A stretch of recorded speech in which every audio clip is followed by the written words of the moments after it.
आज मैं हाल ही में सोशल मीडिया पर कॉकरोच जनता पार्टी जो बना है उसके बारे में कुछ इंटरेस्टिंग बातें बताने वाली हूँ। वीडियो को लास्ट तक जरूर देखिए। यह एक राजनीतिक आंदोलन है। यह पार्टी तब बनी जब कुछ युवाओं को एक अपमानजनक टिप्पणी का गहरा धक्का लगा और उन्हें लगा कि उनकी आवाज अनसुनी की जा रही है। लेकिन समस्या यह है कि जब देश भर में रेप, आत्महत्या, बेरोजगार और पेपर लीक जैसे सैकड़ों घटनाएं रोज होती है, तब कोई पार्टी खड़ी नहीं होती है, तब कोई जेन जी आंदोलन शुरू नहीं होता। लेकिन एक छोटा सा अपमान, एक शब्द कुछ युवाओं को इतना बुरा लग जाता है कि एक आंदोलन बन जाता है।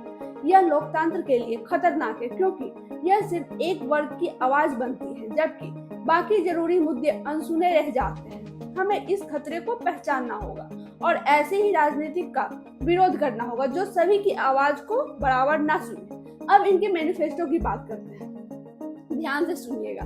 पहला, वे युवाओं को रोजगार के अवसर देने का वादा करते हैं। दूसरा, सोशल मीडिया को डिजिटल वोटिंग में बदलना होगा। तीसरा, अगर कोई युवा पार्टी छोड़े तो उसे 20 साल तक कोई पार्टी स्वीकार नहीं करेगा। चौथा, महिलाओं को 50% तक राजनीतिक प्रतिनिधित्व देने का वादा। और पांचवा, पारदर्शी न्याय और नई राजनीति का रास्ता।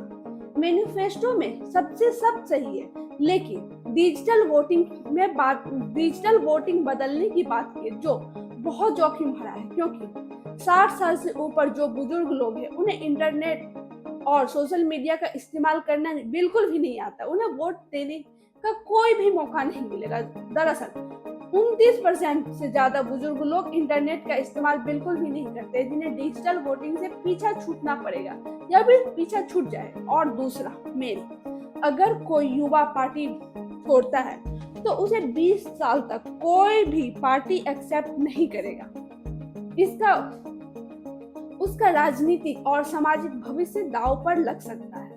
एग्जाम्पल के साथ बताती हूँ, अगर कोई किसी कंपनी में जॉब कर रहा है और उसे निकाल दिया जाता है और उस मतलब कि इंडिया में ये रूल रहता है कि अब उसको 20 साल तक कोई कंपनी एक्सेप्ट नहीं करे, तो उस पर क्या होगा? ऐसे में वो बेरोजगार हो जाएगा, शायद उसे भुखमरी का सामना करना पड़ेगा। इसी तरह से यह मैनिफेस्टो खुद ही उन युवाओं को बेरोजगार बनाता है जिनके लिए रोजगार का वादा किया गया है इस कॉकरोच जनता पार्टी में। आपका इस पे क्या राय है? कमेंट करके जरूर बताइएगा।